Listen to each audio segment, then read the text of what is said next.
people will shut down if they feel like it's just their individual responsibility. And if they put an aluminum can in the trash, they're going straight to hell or whatever. There's like too much. There's too much for individuals. But with that kind of spirit of, hey, look, educate yourself, take the right step when it's time, and encourage the government, encourage your political leaders to do the right thing. It's so important. There's more that we all could be doing, and we've already seen it with the grassroots organizations. They're really looking at legislation and engaging with their representatives, with their senators at a sort of government level. So there's definitely, I see it as tiers of engagement that do come from the civil society. But even if you don't have the capacity or the will or the want to engage at that political level and join in grassroots organizations, maybe you can't. You have a very busy life. You have a lot of kids, or even just one kid. It's very busy. There's tiers of engagement, and even tier one is going to be so important. But there's definitely, different levels of engagement that can happen.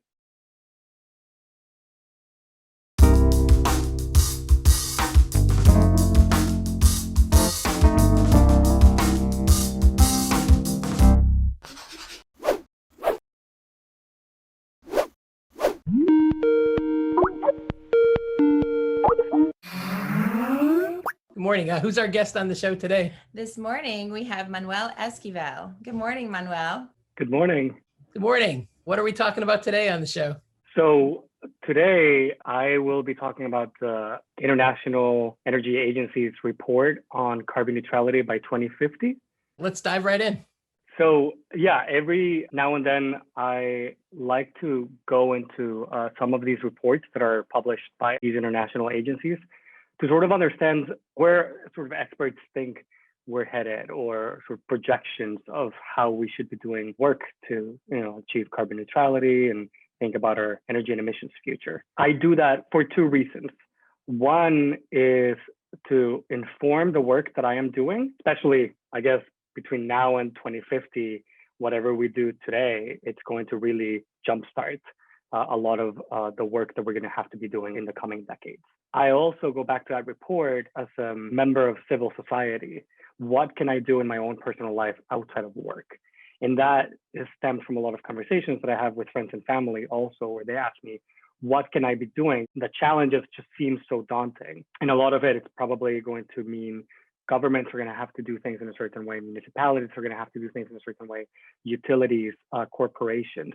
But it's not always easy to see and understand what role we as individuals can play. So what do you tell people? First and foremost, I think it's very important to recognize, and I recognize that most of the work, I believe, will have to come out of, like I said, governments, large entities, utility companies, corporations. It's not a problem that we can address just from our own individual single actions. And so that's the first thing that I do tell people when I have this conversation, and recognize, right, that is where most of the efforts are going to have to come from. That being said, once all of these entities do the work that they need to do, ultimately, we're going to be the ones using the energy, using the resources for our daily lives. And so eventually, when some of those decisions get made, and when we actually have options to pick from, then it's going to be on us to pick from those options, right? Once some of the challenges have been solved for us, then it's going to be on us. I think a very easy example to sort of mention today as an example of how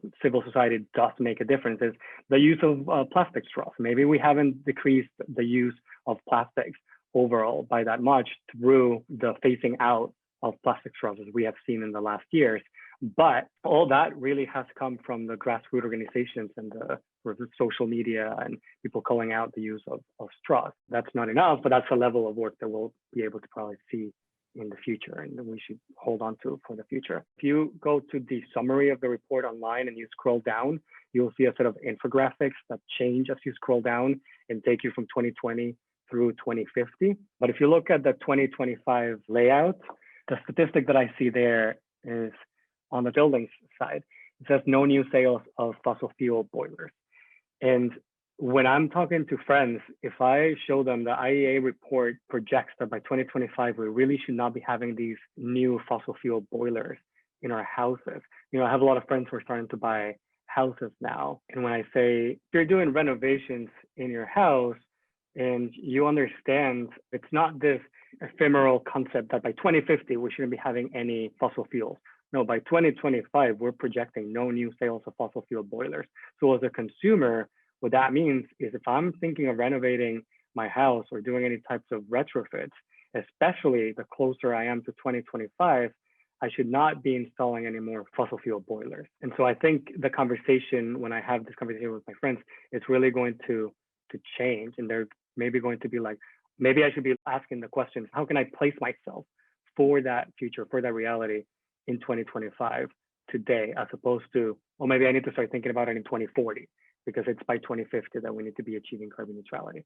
No, it's really now, especially for new items. You know, the things that are going to be phased out later on are more the retrofits and the existing construction. But anything new is going to be the low-hanging fruit.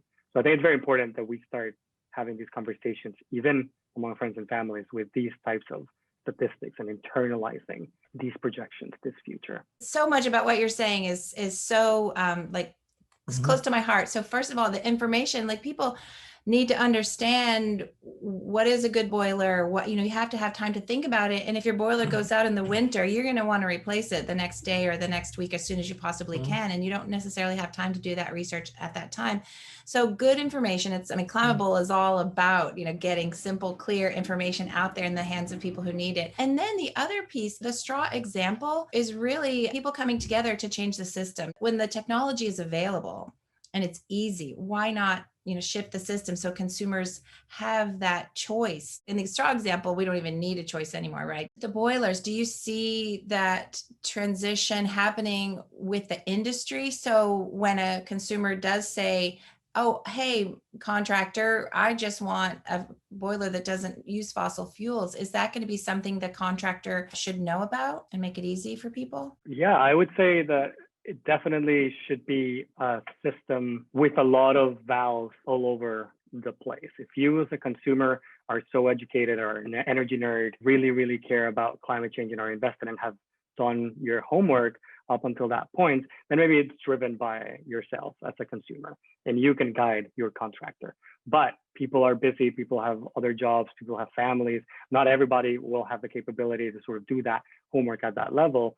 So I believe that, that definitely, that's where the contractors come in. If we start doing that type of work at the contractor level as well and providing them with specific resources, and they'll be able to guide some consumers who might not know. So them being able to explain the technology better, explain the comparisons between different technologies, be able to speak confidently to that new technology being the reliable technology that we're going to need.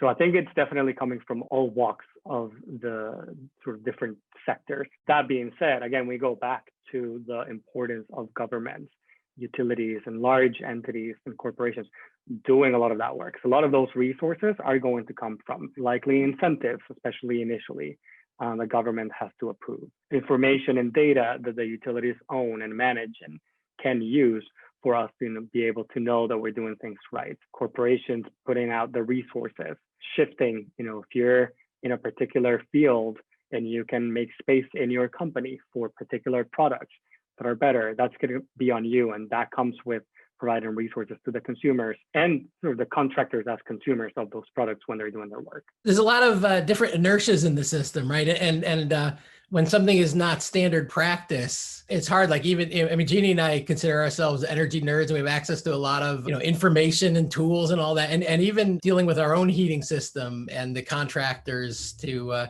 put in electric HVAC, it's just really, because it's not quite standard yet, there's all these like wrinkles and problems, and it kind of takes longer. And so we're working hard at it, but we really want it to become standardized and easy and supported by the industry and the government policies.